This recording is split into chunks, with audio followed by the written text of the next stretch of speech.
ताकते रहते तुझको साँझ सवेरे, नैनों में बसिया तेरे नैन जो मेरे, तेरे मस्त मस्त दो नैन मेरे दिल का ले गए चैन, मेरे दिल का ले गए चैन, तेरे मस्त मस्त दो नैन।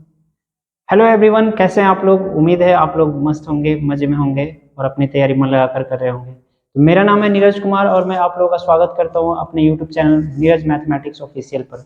और मैं आप लोगों को बता दूं कि आज मैं आप लोगों के लिए प्रॉफिट एंड लॉस चैप्टर लेकर आया हूं।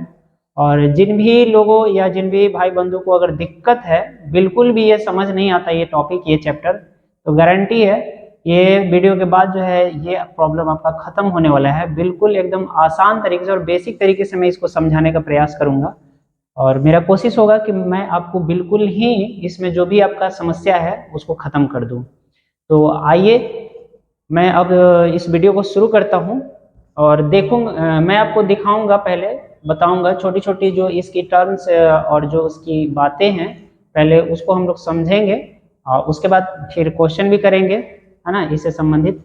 तो आइए सबसे पहले ना मैं आपको बता दूं कि प्रॉफिट एंड लॉस के लिए कुछ ऐसे शब्द हैं जो आपको जानना बेहद जरूरी है। जैसे कि इसमें कुछ शब्द इस्तेमाल होंगे, क्रैमुल,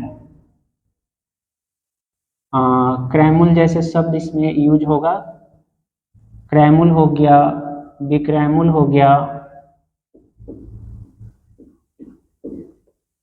इसके अलावा आपका हो जाएगा लाभ, इसके अलावा हो जाएगा हानि, है ना। इसके अलावा हो जाएगा आपका लाभ या लाभ प्रतिशत का भी हम लोग इस्तेमाल करेंगे, इसमें चर्चा करेंगे, है ना। या हानि प्रतिशत की भी चर्चा होगी। नेक्स्ट होगा हमारा क्रैमुल विक्रैमुल, लाभ या लाभ प्रतिशत, हानि या हानि प्रतिशत। इसके अलावा आएगा छूट, या इसी को आप बोलते हैं बट्टा, है ना, या इंग्लिश में इसी को कहते हैं डिस्काउंट।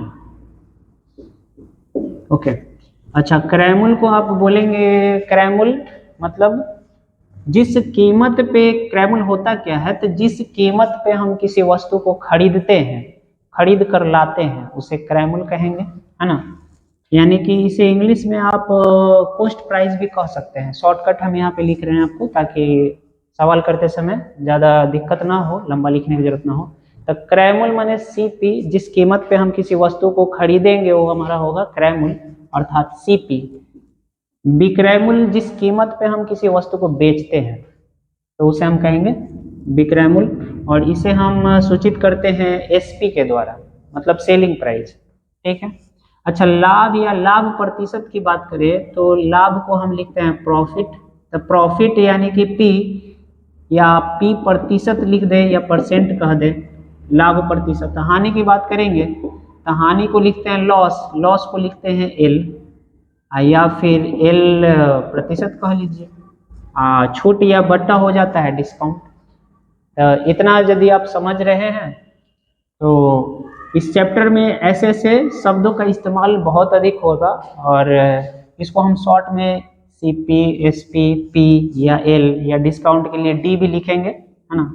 इसके लिए डी का भी इस्तेमाल हम कर सकते हैं आगे चल के। तो कहने का मतलब ये है हमारा कि ऐसे शब्दों का इस चैप्टर में बहुत ज़्यादा उपयोग होगा, और इनके लिए जो शॉर्ट फॉर्म हम यूज करेंगे वो इस तरह का यूज करेंगे। तो फिर से एक बार समझ लेते हैं कि हमारा क्रैमुल क्या होता है। तो जिस भी कीमत पे आप किसी वस्तु को खरीदेंगे वो हमारा क्रैमुल होगा, और जिस भी कीमत पे आप किसी वस्तु को बेचेंगे वो हमारा विक्रयमूल्य हो जाता है। और लाभ कब होगा, लाभ कहते किसे हैं। अगर सपोज कीजिए, मान लीजिए कि आप किसी वस्तु को 100 रुपए में खरीद के लाएं और उसे 120 रुपए में आप बेच दिए, तो इसका मतलब ये हुआ कि 20 रुपये अधिक में आप बेच रहे हैं, तो 20 रुपए का आपको लाभ हुआ। तो वही है हमारा लाभ। लाभ होता कब है, जब आप अधिक दाम पे बेचते हैं, यानी सेलिंग प्राइस हमारा ज्यादा होगा, एसपी मतलब विक्रय मूल्य हमारा अधिक होगा, तब होगा हमें लाभ।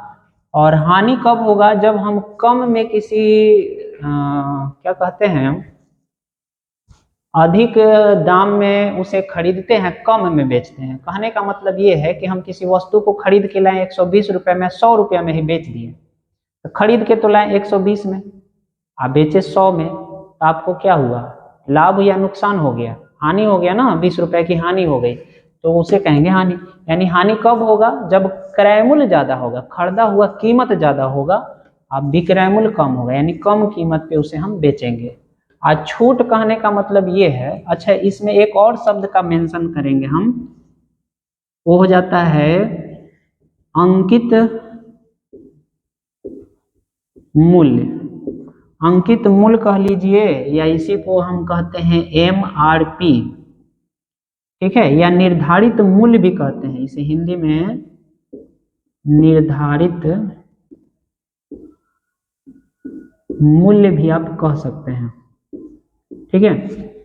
मतलब आप कोई सामान खरीद के जब लाते हैं, तो कोई अगर पैकिंग किया हुआ सामान है तो उसके पैकेट पे या उसके रैपर पे आप देखते होंगे कि कीमत लिखा हुआ है कुछ और दुकानदार जो है किसी और कीमत में आपको देता है। तो मान लिया कि कीमत लिखा हुआ है 100 रुपया, दुकानदार ने आपको 80 रुपये में ही दे दिया, ठीक है।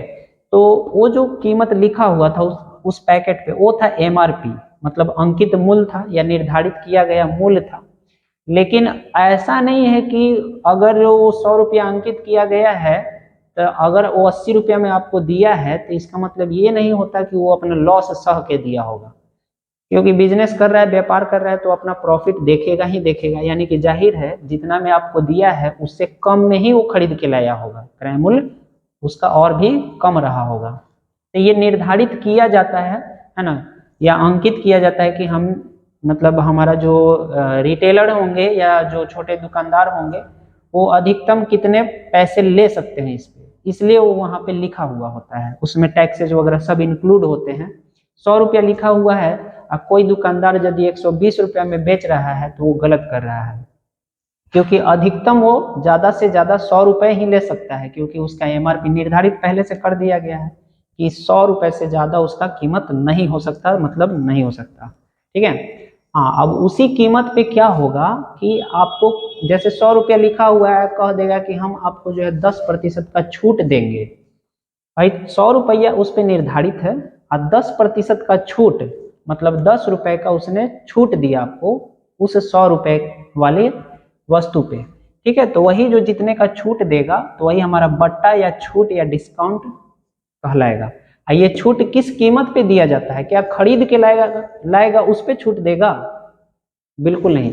खरीद के लाएगा उस पे अगर छूट दे देगा तो हमेशा लॉस में ही जाएगा। हम खरीद के लाए 100 रुपया में, आपको छूट दे दिए 10 रुपया का, तो हमको बेनिफिट क्या हुआ? व्यापार करने का, बिजनेस का कोई मतलब ही नहीं बनता, है ना।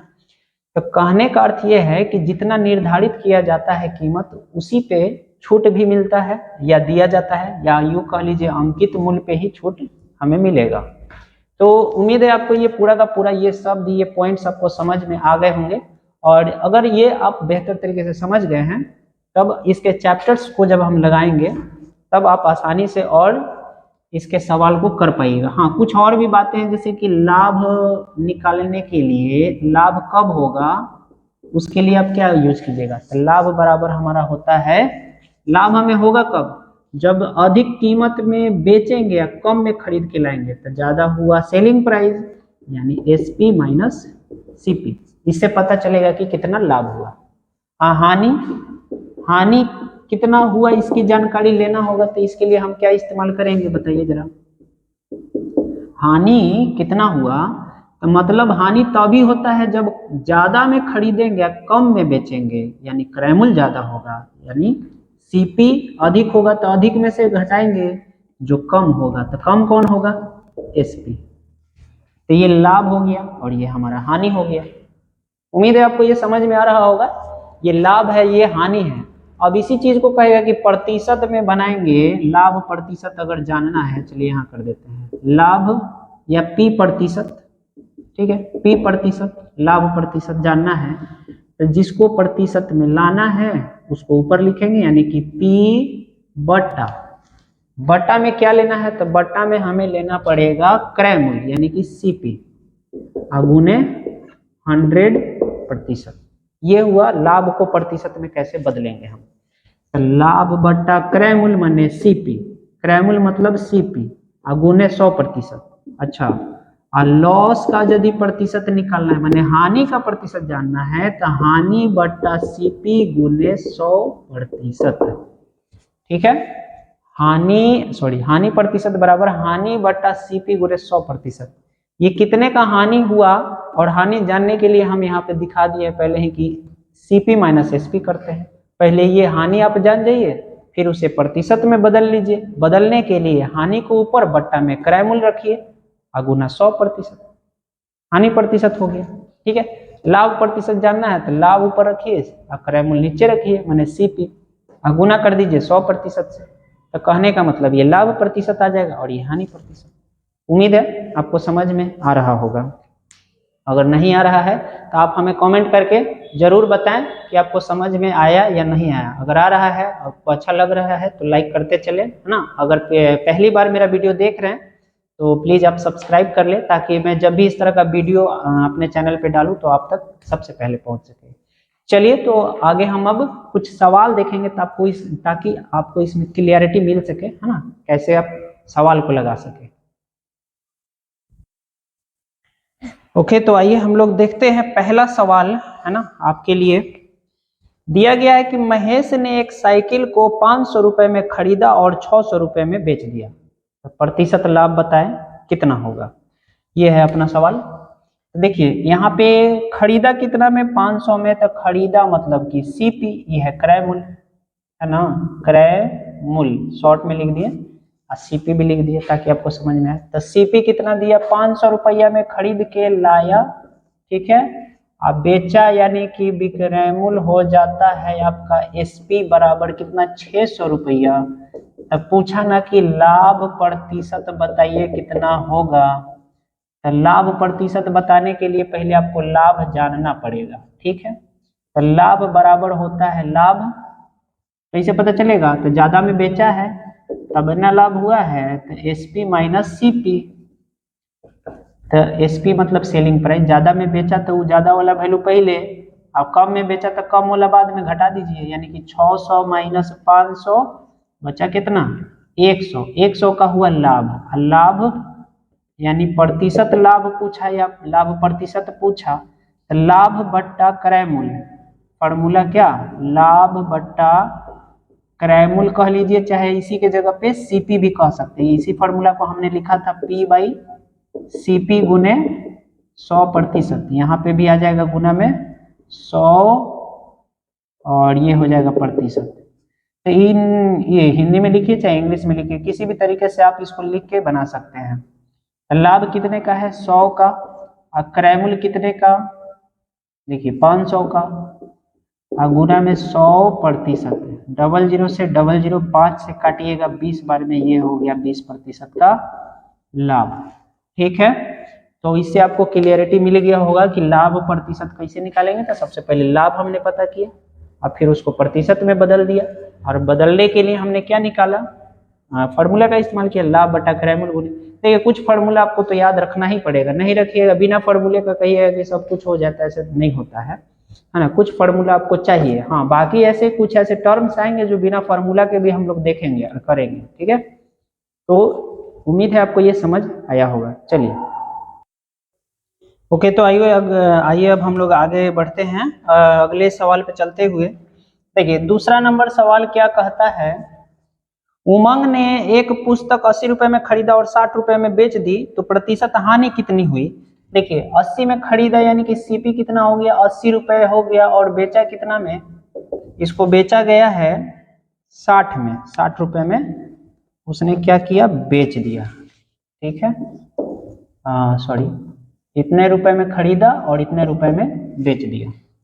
तो आप देख सकते हैं कि 80 में खरीदा और 60 में बेचा, तो कम में ना बेचा है, तो कम में बेचा, इसका मतलब क्या कि लाभ हुआ कि हानि। जाहिर है आप समझ गए होंगे कि हानि हुआ होगा, तो हानि बराबर क्या कीजिएगा आप, सीपी माइनस एसपी। सीपी आपका हो जाता है 80, 80 माइनस 60 यानी कि कितना, 20 का हुआ हानि, या हानि प्रतिशत अगर जानना है या प्रतिशत हानि जानना है तो हानि हानि बटा क्रय मूल्य गुना में 100%। तो हानि कितने का 20 का, क्रय मूल्य यानी कि सीपी कितना है आपका, यहाँ पे सीपी लिख देते हैं ताकि आपको समझ में आएगा। चलिए तो सीपी 80 का है गुना में 100%। 20 चौका 80, 4 से इसको काट दीजिए, 25 चौका 100 यानी कि 25% का हो जाता है हानि। ठीक है,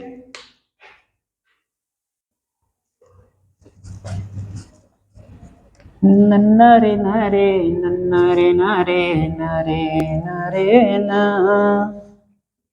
ओके, तो आइए अपना तीसरा सवाल क्या कहता है कि हिमांशु ने आलू की एक बोरी 200 रुपए में खरीदा और 20 रुपए लाभ लेकर बेच दिया, तो प्रतिशत लाभ कितना होगा। ये सवाल तो बहुत ही आसान कर दिया गया है, क्योंकि 200 रुपए में एक बोरी को खरीदा गया, इसका लाभ कितना होता है 20 रुपए का, तो सीधे आपसे लाभ प्रतिशत पूछ लिया गया है। यहाँ देखिए डेटा क्या क्या दिया गया, तो आपको दे दिया गया खरीदा कितना में गया था 200 रुपए में। ठीक है, यानी कि ये हो जाता है अपना सीपी। यहाँ पे प्रॉफिट दिया गया है 20 रुपए का, 20 रुपए का होता है लाभ, लाभ प्रतिशत यानी कि प्रतिशत P% या परसेंट पी, चलिए P प्रतिशत लिख लेते हैं। तो 20 बट्टा 200 गुने 100%, ये दो बार में कट जाएगा, 2 से इसको काटिएगा 10 यानी कि 10% का हो जाता है इसे लाभ, है ना, यानी P% बराबर 10%। चलिए ठीक है, अब आगे से बढ़ने से पहले कुछ चीजें थोड़ा सा और समझ लेते हैं इसमें, है ना।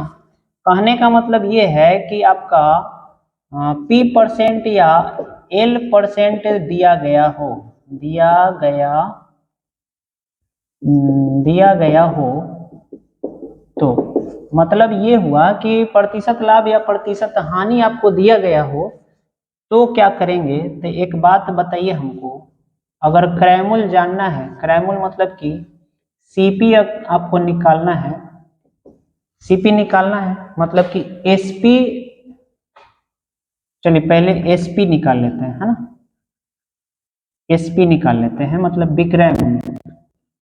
ठीक है, विक्रय मूल्य ध्यान से समझिए, आपको विक्रय मूल्य निकालना है यानी एसपी निकालना है, तो क्रय मूल्य पक्का है कि दिया हुआ होगा।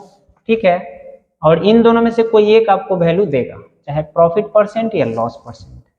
ठीक है, तो विक्रय मूल्य जानना है, एसपी जानना है, तो एक बात बताइए, अगर क ख ग लिखना शुरू करें तो यर लव सीधे सीधे जाएंगे तब मिल जाएगा, अगर ABCD लिखना शुरू कीजिएगा तो सीधे चलेंगे तो आगे जाके एस आएगा, एस। कहने का मतलब ये है कि क्रय मूल्य जब दिया रहेगा, या यूं कह लीजिए कि सीपी जब दिया रहेगा, तो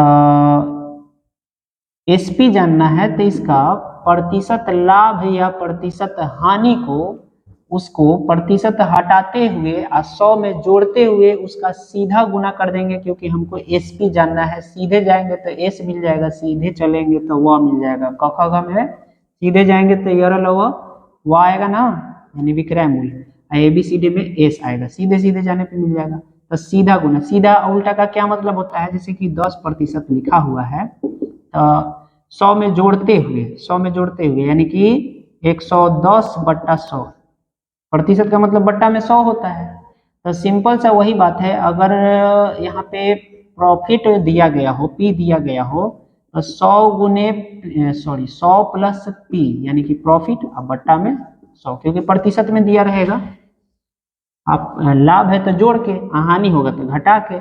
अब ये तो ये हो गया। अब विक्रय मूल्य का फिर से देख लीजिए, एक और यहाँ पे हम लगाएंगे, एसपी बराबर, क्रय मूल्य तो दिया हुआ होगा ना, मतलब सीपी रहेगा पता, हमें सीपी पता रहेगा।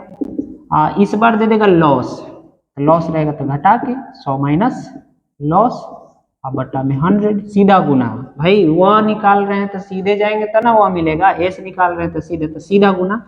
अच्छा, तीसरा कंडीशन देखिए, अब क्रय मूल्य जानना है, क्रय मूल्य मतलब सीपी जानना है, तो एसपी तो देवल रहेगा ना, SP दिया हुआ रहेगा, तो SP मतलब कि हो जाता है विक्रयमूल्य, बोले तो SP।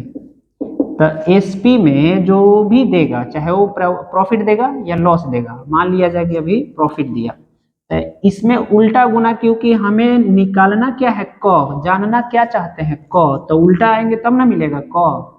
चाहे C, ABCD में देखिए यहाँ पे C चाहिए, तो उल्टा आइएगा तब मिलेगा C। ABCD में पहले Z, उल्टा चलना पड़ेगा तब जाके कहीं ना कहीं C मिलेगा। S पे S दिया हुआ है, S से C जानना चाहते हैं, चाहे वह दिया हुआ है वह से क जानना चाहते हैं, विक्रयमूल्य से क्रयमूल्य जानना चाहते हैं, तो उल्टा गुना, यानी कि 100 ऊपर चला जाएगा, और लाभ दिया है तो 100 में जोड़ के 100 प्लस P। एक और देख लीजिए इसके लिए, क्रयमूल्य के लिए, तो क्रयमूल्य यानी CP बराबर विक्रय मूल्य, यानी कि ये हो जाता है SP, एकरा में गुना करेंगे 100/100 माइनस हानि से, उल्टा गुना, क्योंकि फिर से वह है, हमें जानना क है, तो उल्टा आएंगे, तो उल्टा गुना है ना। प्रॉफिट प्रतिशत या लॉस प्रतिशत का उल्टा गुना करते हैं विक्रय मूल्य में, तो हमें क्रय मूल्य प्राप्त होता है। प्रॉफिट परसेंट या लॉस परसेंट का सीधा गुना करते हैं क्रय मूल्य में, तो हमें विक्रय मूल्य प्राप्त होता है। उम्मीद है आपको ये चीजें समझ आया होगा। अगर समझ गए तो हमको लगता है कि आप जो है 20 से 25% सवाल जो है ना, इन्हीं फार्मूला की मदद से आप पूरा देंगे, है ना। ये फार्मूला क्या है अपने आप में, बस सीधा गुना उल्टा गुना, थोड़ा सा माइंड को मेंटेन करके रखिए, ये समझ में आ जाएगा, है ना। क्या करना है, क्रय मूल्य अगर दिया हुआ है तो प्रॉफिट या लॉस का, प्रॉफिट है तो जोड़ के, लॉस है तो घटा के, तो सिंपल सी बात है। इसका सीधा गुना करेंगे क्रय मूल्य में तो हमें विक्रय मूल्य मिल जाएगा, ठीक है। अब विक्रय मूल्य में उल्टा गुना मारेंगे तो क्रय मूल्य मिल जाएगा, बस इतनी सी बात है। चलिए ओके, ये तो इस पे हम देखते हैं अब आगे का सवाल क्या कहता है हमारा। क्वेश्चन नंबर 4 में जो अभी हम समझे हैं उसका क्लियरिटी आपको मिलेगा इस क्वेश्चन से। कहता यह है कि एक घड़ी को 400 रुपए में बेचने पर 20% की हानि होती है, और घड़ी को कितने रुपए में बेचा जाए कि 10% का लाभ हो। देखिए यहाँ पे 400 रुपए जो दिया गया है, इसका सेलिंग प्राइस हो गया कितना का, 400 रुपए का, और पहले कंडीशन में जब बेचा तो उसे 20% की हानि हो गई। तो पहले देखिए, पूरे इस चैप्टर में लाभ हानि वाले में ना क्रय मूल्य सबसे इंपॉर्टेंट होता है, तो पहले हमें यहाँ पे क्रय मूल्य पता करना होगा। तो देखिए इसको सिंपल अगर हम बनाएंगे तो 400 में क्रय मूल्य क वाला जानना है ना, तो उल्टा गुना, यहाँ पे पहले कंडीशन में 20% की हानि हो रही है, तो 100/100 में से घटा लेंगे 20% का हानि, यानी कि 80%। ये हो गया अपने आप में क्रय मूल्य, चूंकि उल्टा गुना कर दिए विक्रय मूल्य का, तो ये हो गया क्रय मूल्य। अब इस क्रय मूल्य से हमें नया विक्रय मूल्य चाहिए, नया SP चाहिए। नया SP के लिए अब इस वाले में कितने प्रतिशत का वो लाभ कमाना चाहता है, तो 10% का, ये अपने आप में क्रय मूल्य है। अब 10% का लाभ कमाना चाहता है तो 100 में जोड़ के सीधा गुना, क्योंकि ये क्रय मूल्य है। क्रय मूल्य से SP जानना चाह रहे थे, SP जानने के लिए, A से जानने के लिए सीधे जाना पड़ेगा, तो 110/100, यानी तीनों तो आपस में गुना में ही है, तो इनसे इसको काट सकते हैं, इससे इसको काट सकते हैं। 8 से काट दीजिए 400 को, 8 पचे 40 पे 1 0, यानी कि ऊपर में बच गया 50 और 11, तो 11 पचे 55 पर 1 0। इतने रुपए का क्या होगा, ये मतलब इतने रुपए में उसे बेचना पड़ेगा, तब उसे 10% का लाभ होगा। चलिए, तो ये उम्मीद है आपको ये समझ आया होगा। आइए तो आगे का जो सवाल कहता है, छठा प्रश्न हमारा, देखिए क्या कहता है, थोड़ा अच्छा लेवल का ये प्रश्न है और ये कई एग्जामों में पूछा भी गया है। आइए जरा इसको समझते हैं क्या कहना चाहता है। एक फल वाले ने कुछ सेब 1 रुपए के 12 की दर से खरीदे और उन्हें 1 रुपए के 10 के भाव से बेच दिया, ठीक है। यदि इस प्रकार से उसे 4 रुपए का लाभ रहा हो तो उसने कुल सेब खरीदे थे कितने, ये हमें बताने हैं। तो देखिए जितना खरीदा उतना सेब टोटल बेच दिया, उसमें से ऐसा नहीं कहा गया कि कुछ सेब सड़ गए या खराब हो गए, जितना खरीदा उतना बेच दिया। लेकिन हमें एक्चुअल डाटा यहाँ पता नहीं है सेब कितना खरीदा, तो हमें कुछ ना कुछ राशि मानना पड़ेगा। तो हमने मान लिया, माना कि एक से सेब खरीदा, है ना, मान लिया। तो 1 रुपए में 12 की भाव से खरीदा है, तो यहाँ पे खरीदा मतलब कि सीपी, तो टोटल जो सीपी, कुल जो सीपी होगा कितने रुपए का लगा एक्स सेब खरीदने में, तो यहाँ देखिए रुपया को समान से गुना करेंगे तो 1 रुपया में एक्स टोटली 12 के रेट से खरीदा है, यानी कि 1 रुपये में 12 को मिल रहा था, तो एक्स सेब का ये कीमत हो जाएगा। तो एक्स सेब का यानी 1 यहाँ लिखिए अथवा मत लिखिए, कोई फर्क नहीं पड़ता, एक्स बटा 12 ये हो गया सीपी। देखिए कुल एसपी अगर हम जानना चाहते हैं एक्स सेब के लिए कि कितना में बेच दिया, तो यहाँ देखिए कहता है 1 रुपया में 10 के भाव से बेचा, तो 1 रुपया में एक्स सेब बेचा, लेकिन किस भाव से बेचा 10, यानी 10 सेब दे रहा था 1 रुपया में, तो यहाँ पे कुल सेब का कीमत कितना हो जाएगा x बटा 10। तो अब सवाल कहता है कि यदि उसे 4 रुपए का लाभ रहा तो कुल कितने सेब खरीदे थे, तो लाभ रहा 4 रुपए का, या लाभ निकालने का सूत्र क्या होता है, लाभ बराबर आपको बताए थे एसपी माइनस सीपी, क्योंकि ज्यादा में बेचेगा तभी तो लाभ होगा, यानी कि x माइनस 10 में से घटाएंगे x माइनस 12, तो ये निकला लाभ, क्योंकि एसपी माइनस सीपी बराबर क्या मिलता है लाभ, या पी कह लीजिए इसको। लाभ यहाँ कितने के बराबर हो रहा है 4 रुपए के बराबर हो रहा है। अब इन दोनों का एलसीएम ले लेते हैं, तो ये एलसीएम कितना हो जाएगा 60, ठीक है। 10 छके 60, 6 बार में ये भाग लगा तो यहाँ आ गया 6x माइनस 12 पचे 60, 5 बार में भाग लगा तो यहाँ 5x, इधर में आ जाएगा 4। अब चलिए इसको घटा देते, 6 में से 5 गया, एगो x बच गया, और 60 से इस 4 में क्रॉस गुना कर दीजिएगा, तो 6 4 की 24 पर 1 0, यानी कि ये रुपया नहीं, ये सेब की संख्या आ गया 240, क्योंकि हमने माना था क्या, माना कि एक से सेब खरीदा, यानी 100 गो सेब था टोटल, तो टोटल का गो 240 सेब यहाँ पे थे, ऑप्शन नंबर बी। चलिए तो ये उम्मीद है आपको समझ आया होगा। आइए तो हम अपने अगले प्रश्न की ओर बढ़ते हैं, और देखिए इस प्रश्न में क्या कहता है, ये प्रश्न संख्या 7 है, ये भी आपको कुछ नया सीखने को मिलेगा। इस प्रश्न में भी कहता है कि एक वस्तु को 10% के लाभ पर बेची गई, यदि वह 20% की हानि पर बेची गई होती तो विक्रय मूल्य 90 रुपया कम होता, वस्तु का क्रय मूल्य कितना होगा। देखिए कोई भी क्रय मूल्य, किसी भी वस्तु का क्रय मूल्य जो भी रहेगा ना, वो अपने आप में 100% माना जाता है, और यहाँ पे समझिए 100% यानी कि उस वस्तु का क्रय मूल्य हो गया।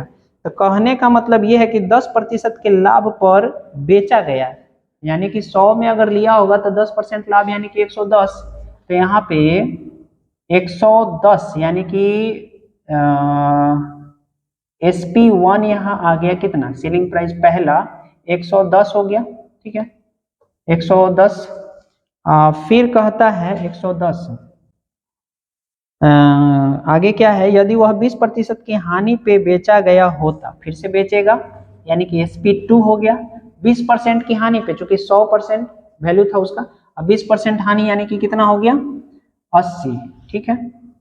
अच्छा तो ये हो गया 110, सही हो गया 80। तो एक चीज हमको बताइए, यहाँ ये कितने में कम में बेच रहा है, तो आप इसमें से घटाइएगा तो 0 में से 0 गया 0, 11 में से 8 गया 3, 8 3 11, यानी कि एक चीज हमें बताइए 30%, इन सब में परसेंट लगा लेते हैं, है ना, ये 110%, ये 80%, ये 30%, यानी कि 30% कम में बेचा। वास्तव में कितना कम में बेचा है 90 रुपए में, ये दोनों कमी ही है, या दोनों विक्रय मूल्य ये जो आया था, जो हमने 100% मान के काम किया था उसका कमी, ये वास्तविक कमी, ये दोनों आपस में बराबर, क्योंकि दोनों कमी है। तो 1% का मान आप निकालेंगे तो इसी काटना पड़ेगा, तो ये कितना बार में कटेगा 0 से 0, और ये 30 3 90, ठीक है, यानी कि 1% का वैल्यू 3 आ गया। तो हमने माना कितना था क्रय मूल्य, वस्तु का क्रय मूल्य हमने माना कि क्रय मूल्य कितना था 100%, ठीक है। तो यहाँ पे 100% का वैल्यू चाहिए, तो 3 गुने 100 यानी कि हो जाएगा कितना 300 रुपए, ठीक है। 300 रुपए में उस वस्तु को खरीदा गया था, ठीक है, क्रय हो जाता है अपना 300 रुपये। ओके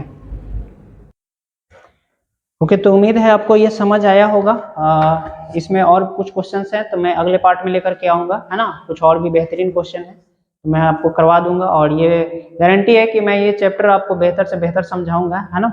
और इसमें जो भी समस्या है आपका वो दूर हो जाएगा। बस इस वीडियो को आप अच्छे से देखें, अगर एक बार में क्लियर ना हो तो आप एक बार और देख लें, है ना, क्योंकि मैथ प्रैक्टिस का चीज़ है, और आप जितना ज़्यादा प्रैक्टिस करेंगे आप में उतना ज़्यादा अच्छा निखार आएगा। तो चलिए, बेस्ट ऑफ लक, धन्यवाद।